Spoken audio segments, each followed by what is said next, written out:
Hello students, class 9th में कल हम मोशन चैप्टर कंप्लीट करा चुके हैं, जिसका होमवर्क आपने कर लिया होगा। आज हम second chapter force and laws of motion जी शुरू कर रहे हैं, जिसका ये पार्ट 1 है। तो force and laws of motion में सबसे पहले फोर्स होता क्या है, व्हाट इज फोर्स। तो आपने देखा होगा किसी चीज को यदि हम पुल करते हैं या पुश करते हैं तो दैट इज फोर्स।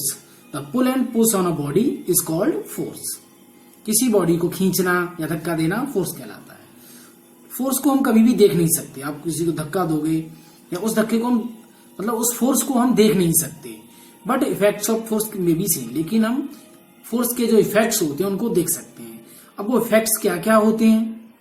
इफेक्ट्स ये हो सकते हैं, effects of force. Force can move a stationary body.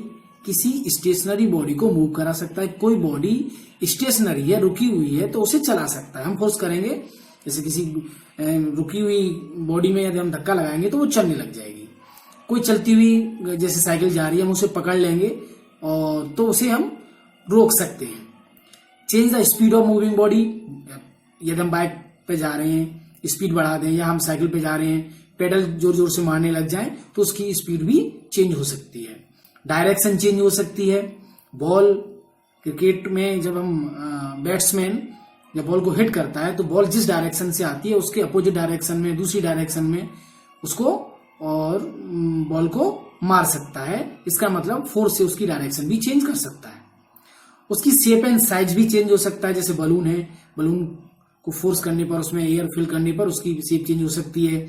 या घर में जब आटा गूंथा जाता है तो उसकी फोर्स की वजह से उसकी बार बार कंटिन्यू उसकी शेप चेंज होती है। ओके, तो these are effects of force we can see in everyday life. Okay, अब हम बात करते हैं कि फोर्स कितने टाइप का होता है। तो फोर्सेस आर ऑफ 2 टाइप्स। कौन कौन से 2 टाइप्स हैं? नंबर 1 बैलेंस्ड फोर्स और forces. Number 2 unbalanced forces. Balance forces की यदि हम बात करें तो किसी बॉडी पर चारों तरफ से यदि इक्वल फोर्स लगाया जाए तो उनका जो रिजल्टेंट होगा वो 0 होगा। इसका मतलब resultant of all forces acting on a body is 0, then it is called balance forces. यदि किसी बॉडी पर जितने भी फोर्स लग रहे हैं उनका रिजल्टेंट 0 न हो, it means that is unbalance force. तो resultant of all the forces acting on a body is not 0। इस कंडीशन में वर्क डन होता है। ये बात आपको याद रखनी है कि अनबैलेंस फोर्सेस की कंडीशन में ही वर्क डन होता है, बैलेंस फोर्सेस की कंडीशन में वर्क डन नहीं होता। ओके, क्योंकि यहां टोटल जो रिजल्ट होता है फोर्स का वो 0 होता है। ओके, ये बात आपको समझ में आई? ठीक है, अब हम बात करते हैं, यहां पर एक इंपॉर्टेंट टॉपिक की बात करते हैं। और वो इंपॉर्टेंट टॉपिक क्या है?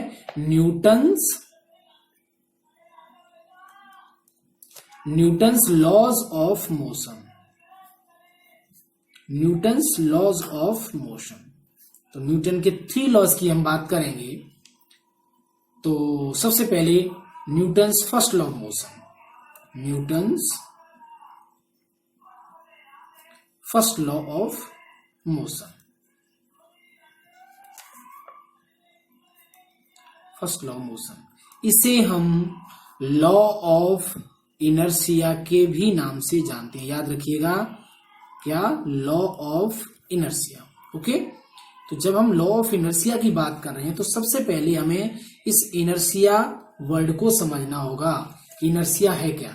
ओके, आपने देखा होगा कि जैसे कोई ऑब्जेक्ट जैसे रखा हुआ है, तो चाहे वो 1 दिन के लिए रखा रहे, 2 दिन के लिए रखा रहे, चाहे 4 दिन के लिए रखा रहे, जब तक कि उस पर हम दूसरा फोर्स नहीं, हम उसे उठाएंगे नहीं, हटाएंगे नहीं, फोर्स नहीं लगाएंगे, तब वैसे के वैसे ही रखा रहेगा।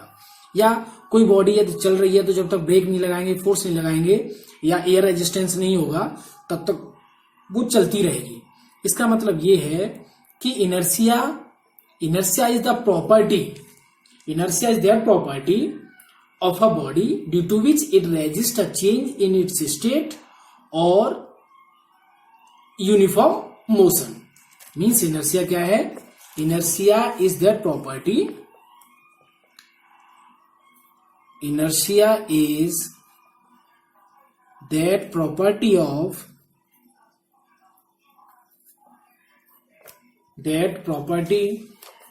a body,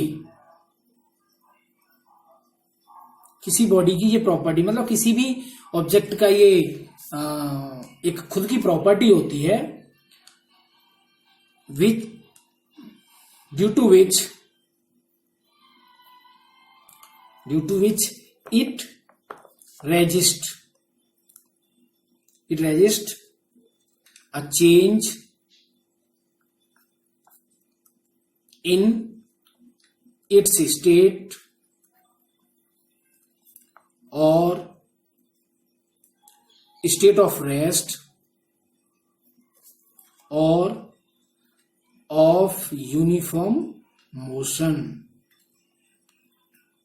मीन्स आपको ये समझना होगा कि इनर्शिया किसी भी ऑब्जेक्ट की वो प्रॉपर्टी है कि यदि वो रेस्ट में है तो मोशन में जाने का विरोध करेगी, यदि मोशन में है तो रेस्ट में, मतलब जो जैसी है वैसे ही रहेगी। ये हर एक ऑब्जेक्ट की खुद की प्रॉपर्टी होती है। ओके, इनर्शिया समझ में आई? इनर्शिया किसी भी ऑब्जेक्ट की वो प्रॉपर्टी है जिसकी वजह से यदि वो रेस्ट में है तो रेस्ट में ही रहेगी और यदि वो मोशन में है तो मोशन में ही रहेगी।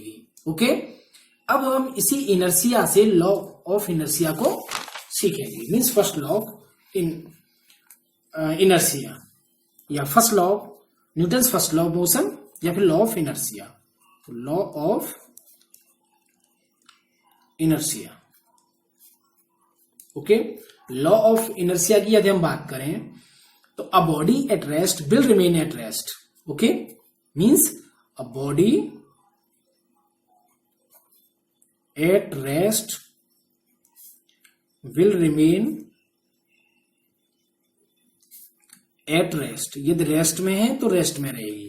Okay, and body is motion will continue motion and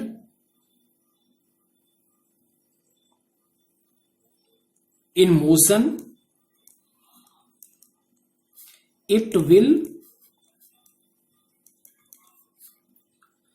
continue in motion.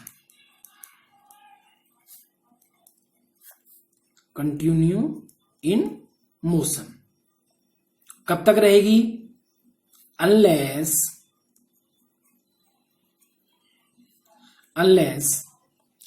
It is compelled या अनलेस नो एक्सटर्नल फोर्स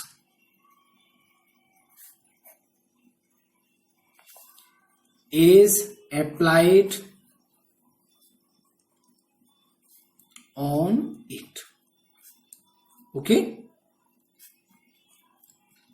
आप समझने की कोशिश करें। कोई बॉडी यदि रेस्ट में है तो वो रेस्ट में रहेगी, कोई बॉडी मोशन में है तो मोशन में रहेगी जब तक कि उस पर एक्सटर्नल फोर्स न लगाया जाए।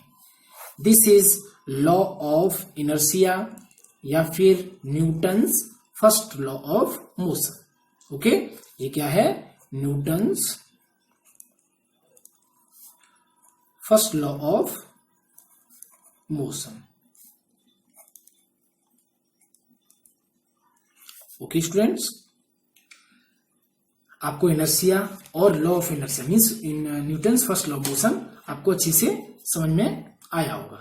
अब हम बात करेंगे types of inertia. Types of inertia, तो टाइप्स ऑफ इनर्शिया की बात करेंगे तो सबसे पहले इनर्शिया ऑफ रेस्ट 3 टाइप का होता है। नंबर 2 इनर्शिया ऑफ मोशन और number 3 inertia of direction. Okay, inertia of rest की यदि हम बात करें, ठीक है, तो जैसे आप इनके एग्जांपल समझ लें तीनों के।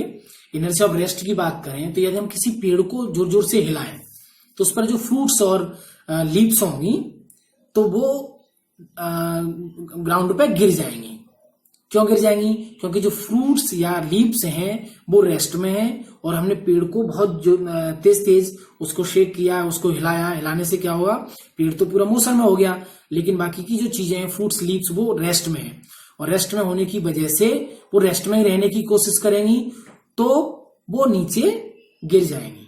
ओके, इनर्शिया ऑफ मोशन की यदि हम बात करें, जैसे हम किसी कार में और रनिंग कार है या हम किसी गाड़ी में जा रहे हैं, अचानक से ड्राइवर ब्रेक लगा देता है तो हम क्या करेंगे, हम आगे की ओर हमें झटका लगेगा। ठीक है, ऐसा क्यों होता है? क्योंकि हमारी बॉडी और कार दोनों ही उस समय मोशन में है, लेकिन ब्रेक लगने की वजह से जो कार है वो तो रेस्ट में आ जाती है, लेकिन हमारी बॉडी फिर भी जो है मोशन में रहती है, इसलिए हमें झटका लगता है। इनर्शिया ऑफ डायरेक्शन की बात करें, हम किसी गाड़ी में जा रहे हैं और कार या बस किसी व्हीकल में जा रहे हैं और वो एक साइड में किसी मोड़ पे जब दूसरी डायरेक्शन में जब मुड़ती है तो उसकी अपोजिट डायरेक्शन में हमारी बॉडी जो है मुड़ जाती है।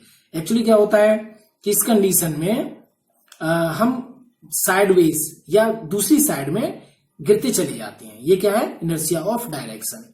तो आपको समझ में आया होगा टाइप्स ऑफ इनर्शिया, 3 टाइप का होगा, inertia of rest, inertia of motion, inertia of direction. इनके सिर्फ आपको एग्जाम्पल समझने हैं और लर्न करने हैं। बाकी ये जो भी काम कराया है मैंने आज, इसे आप नोट्स में बनाइएगा, लर्न करिएगा। Thank you.